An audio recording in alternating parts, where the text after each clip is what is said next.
যত দিন যাচ্ছে ততই মানুষের যে পাশবিক মনোবৃত্তি তা বারবার সামনে আসছে। বাংলা সহ গোটা দেশ যার সাক্ষী থাকছে প্রায় প্রতিদিন। দেখুন না, আরজিকর মেডিকেল কলেজ হাসপাতালে জুনিয়র ডাক্তারের সঙ্গে যে ঘটনা ঘটল তা তো এরই জ্বলন্ত উদাহরণ। তারপর থেকে একে একে স্কুল ছাত্রীর সঙ্গে নোংরামি হওয়া, অত্যাচারের ঘটনা বিভিন্ন জায়গায় ঘটছে। এবার এমন এক নোংরামের ঘটনা সামনে এসেছে যা শুনলে আপনারও মাথাটা নিচে নেমে যাবে, আর মনে হবে যে আর কতটা নিচে নামবে মানুষ।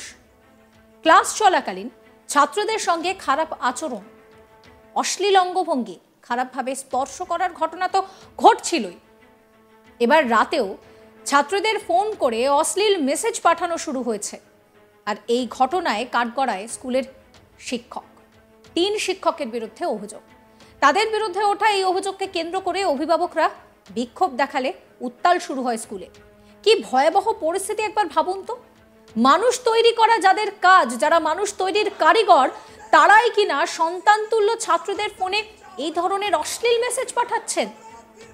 স্কুলেও পড়ুয়ারা সুরক্ষিত নয়, তাহলে সুরক্ষা কোথায়? কোথায় বাস করছি আমরা? পূর্ব বর্ধমানের পূর্বস্থলীর ঘটনা। পূর্বস্থলী স্থানীয় এক স্কুলে ক্লাস চলাকালীন ছাত্রদের খারাপভাবে স্পর্শ, অশ্লীল অঙ্গভঙ্গি সহ রাতে ছাত্রদের ফোনে অশ্লীল মেসেজ পাঠানোর অভিযোগ উঠেছে 3 শিক্ষকের বিরুদ্ধে। জানা গিয়েছে স্কুলেরই শিক্ষক আলমগীর হোসেন, সত্যজিৎ চৌধুরী এবং বিজয় সর্দারের বিরুদ্ধে এই ছাত্রদেরকে হেনস্থার অভিযোগ উঠছে। রাতে ছাত্রদের অশ্লীল মেসেজ পাঠানোর অভিযোগ সত্যজিৎ চৌধুরীর বিরুদ্ধে। অন্যদিকে আলমগীর হোসেনের বিরুদ্ধে অভিযোগ তিনি ছাত্রদেরকে বাজেভাবে স্পর্শ করছেন। অন্যদিকে বিজয় সর্দার নিজের সঙ্গে নানান মেয়ের নাম জড়িয়ে তার সঙ্গে ছাত্রদের সম্পর্ক রয়েছে, তাদের বিয়ের কথাও বলছেন। ভাবতে পারছেন কি ধরনের অভিযোগ সামনে আসছে? 3 জনের বিরুদ্ধেই লিখিত অভিযোগ দায়ের করা হয়েছে স্কুল কর্তৃপক্ষের কাছে। এই অভিযোগের পর বৃহস্পতিবার স্কুল ছুটির মুহূর্তে স্কুলে অভিভাবক এবং এলাকাবাসীরা তারা বিক্ষোভ দেখান। বিক্ষোভের জেরে উত্তাল হয়ে ওঠে স্কুল চত্বর। ঘটনায় অভিযুক্ত শিক্ষকদের গ্রেফতারির দাবি জানাতে শুরু করেন বিক্ষোভরত অভিভাবকরা। স্থানীয় বাসিন্দা শঙ্কর চ্যাটার্জি কি বলছেন শোনাবো। আজকে আমরা কি জানি যে সবার স্থান, শিক্ষকের স্থান সবার উপরে। আজকে এই সমস্ত বাচ্চা মেয়েরা তার সন্তান তুল্য। সেই সমস্ত টিচারদের বাড়িতে তাদেরও সন্তান আছে, তাদেরও স্ত্রী আছে, এবং গোপনে তাদের লালসার শিকার। আজকে কি চলছে এগুলো? গোপনে তাকে সমস্তভাবে তার হোয়াটসঅ্যাপ নাম্বার নিয়ে, তার ফোন নাম্বার নিয়ে পড়ার কোনো রকম ফ্যাসিলিটি পাইয়ে দেবে এই বলে যদি তার হোয়াটসঅ্যাপে যদি উল্টো পাল্টা মেসেজ করা হয়, তুমি এখন কি খাচ্ছ, তুমি এখন ঘুমিয়েছো তো, হ্যাঁ তোমার জন্য আমি থাকতে পারছি না, তোমার জন্য আমার মন খারাপ করছে। এটা একটা শিক্ষক, এটা আমরা কোথায় বাস করছি? এখন আপনারা কি চাইছেন? কোথায় আমার ছাত্রদের আমি কিভাবে মানুষ তৈরি করব, কি ভরসায় বিদ্যালয়ে পাঠাবো? আজকে কতক্ষণ 5 ঘন্টা বিদ্যালয়ে পাঠিয়ে বাবা মা নিশ্চিন্ত মনে বসে থাকে যে প্রত্যেকটা টিচার হচ্ছে সেকেন্ড ফাদার। আজকে আমরা কি দেখতে পাচ্ছি? এটা মানুষ তৈরির কারিগর। এরা মানুষ তৈরির কারিগর না, এটা হচ্ছে মানুষ তৈরির কারখানা। এখানে কি তৈরি হচ্ছে আপনি বলুন? আজকে একটা বাচ্চা মেয়ে কি করে সে তার শিক্ষককে সেকেন্ড ফাদার হিসাবে ভাববে যে বাবা মা আমার বাড়িতে, এখানেও আমার বাবা মা আছে, বাবা মাই আমার শিক্ষকই আমার অভিভাবক। কত ছেলে মেয়ের তো বাবা মা নেই, তারা তো শিক্ষককে বাবা মা ভাবে। তাহলে এ কোন জায়গায় বাস করছি আমি? এ কি নৈরাজ্য? এই নিয়ে আপনারা কি সমাজ ব্যবস্থা, এই নিয়ে পুলিশের দ্বারস্থ হবেন? অবশ্যই, পুলিশ তো চলেই এসছে। আজ প্রতিবাদী ছেলে প্রত্যেক ঘরে ঘরে তৈরি হচ্ছে। আজকে সবচেয়ে দুঃখ, শিক্ষকের বিরুদ্ধে তৈরি হতে হবে আমাদের।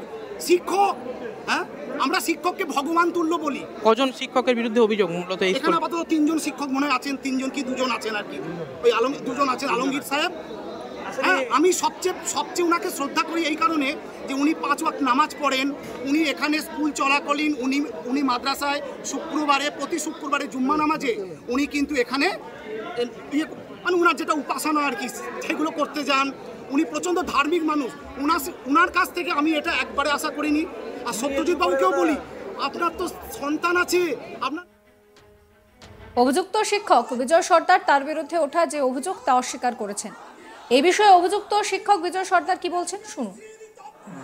অভিযোগটা আমি নিজেও জানতাম না, কালকে ওরা অভিযোগ করছিল। আমি ক্লাস 8-এ তখন ক্লাস করছিলাম, তো তখন আমাকে ডেকে পাঠালো যে কিছু স্টুডেন্ট এসে আমার সাথে কথা বলবে। এবার আমি নিচে গেছি, নিচে গিয়ে আমাকে টিআইসি আরও সবাই ছিল, স্টুডেন্টরা ছিল, তারা বর্তমানে মাধ্যমিক পরীক্ষা দিল।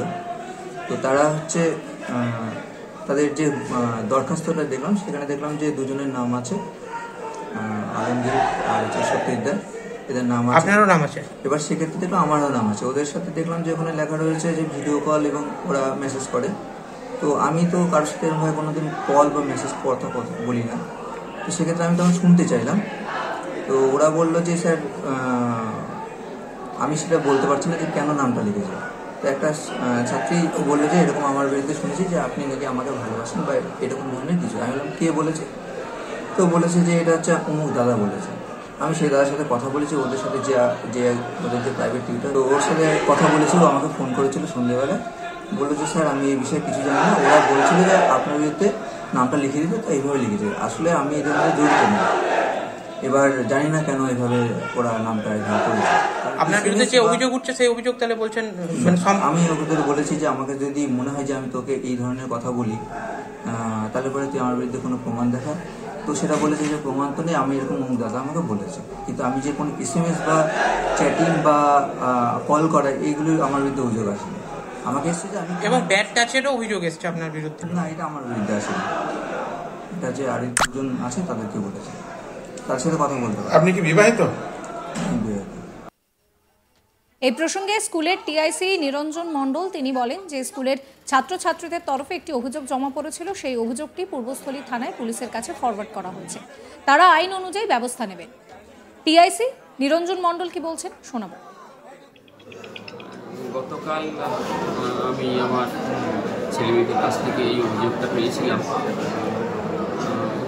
মর্মাহত হয়েছি, কী করবো ভেবে পাচ্ছিলাম না। সঙ্গে সঙ্গে ছেলেমেয়েদেরকে সামনে রেখেই আমি সেই টিচাররা প্রেজেন্ট ছিলেন, আমি তাদেরকে দেখে তাদের সঙ্গে কথা বললাম, মানে বলিয়েছিলাম তাদেরকে।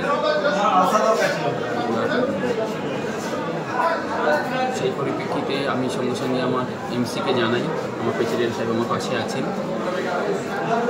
প্রেসিডেন্ট সাহেব ইমার্জেন্সি মিটিং দিয়ে আজকে আমাদের 3:30 একটা মিটিং অ্যারেঞ্জ করেছিলাম আমরা স্কুলের তরফ থেকে, যে কী পদক্ষেপ নেওয়া যায়।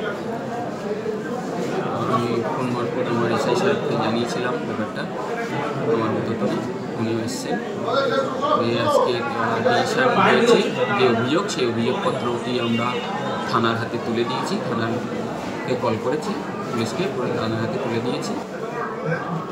যেই 3 জন শিক্ষকের বিরুদ্ধে অভিযোগ উঠেছে তার মধ্যে একজন শিক্ষক এসেছে এবং হচ্ছে কি তাকে আপনাদের আটকেও রাখতে হয়েছে স্কুলের মধ্যে, মানে হচ্ছে কি তার কি বক্তব্য?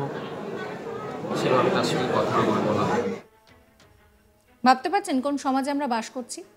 সমস্ত খবরের আপডেটের জন্য আপনাদের নজর থাকুক আজ তাক বাংলায়। চ্যানেলটিকে সাবস্ক্রাইব করবেন, নোটিফিকেশনের জন্য বেল আইকনে ক্লিক করবেন। আমরা হোয়াটসঅ্যাপেও রয়েছি, ফলো করতে ভুলবেন না আজ তাক বাংলার হোয়াটসঅ্যাপ চ্যানেল।